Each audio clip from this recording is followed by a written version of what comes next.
भारत में digital loan हाल के सालों में काफी बढ़ा है, जिसके संभावित दुरुपयोग को लेकर फाइनेंशियल रेगुलेटरीज के बीच चिंता काफी बढ़ गई है। इस समस्या से निपटने के लिए भारतीय रिजर्व बैंक ट्रांसपेरेंसी बढ़ाने और उधार लेने वालों की सेफ्टी के लिए डिजिटल लोन देने वाले ऐप्स के लिए पब्लिक रिपोजिटरी बना रहा है। इस उपाय से लोन लेने वाले ऐप्स की वैलिडिटी और सिक्योरिटी को परखने में मदद मिलेगी। डेटाबेस में लोन देने वाले ऐप्स लिस्टेड होंगे और वो ऐप्स जो नियमों की अनदेखी करेंगे या अवैध रूप से लोन देने के मामले में पाए जाएंगे, उन्हें इस लिस्ट से आउट कर दिया जाएगा। Transparency would be enhanced because see, these days things like this online things, these are the ones which are in demand. People are going for this. People have been using digital lending apps, and digital techniques are going to be the future of the day. So I think it's a welcome step, a right step in a right direction, and definitely it would promote ease of doing business, transparency, and quality for customers. Digital loan देने का process उधार लेने वाले की नौकरी, उनकी income और जरूरी जानकारियों के साथ ऑनलाइन फॉर्म भरने से शुरू होता है।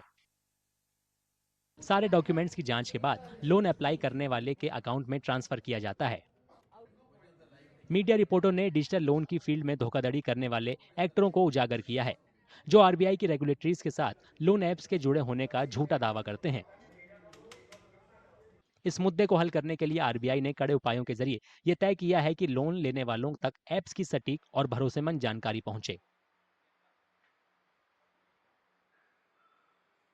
It's a great step forward by RBI and the governor in the right direction in safeguarding the customer interest, because that should be the central focal point for any central bank or as well as for any financial institution as well.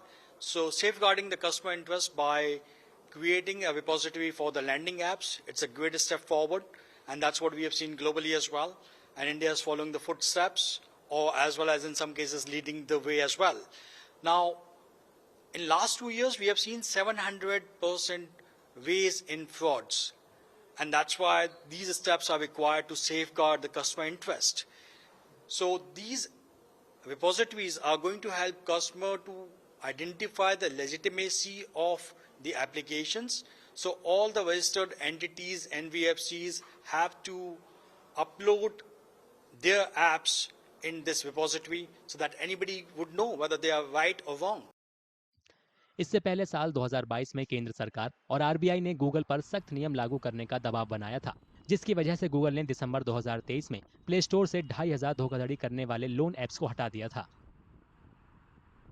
क्या ये कदम digital loan के field में होने वाले fraud को रोकने के लिए काफी होंगे या आगे और सख्त कार्रवाई की आवश्यकता होगी?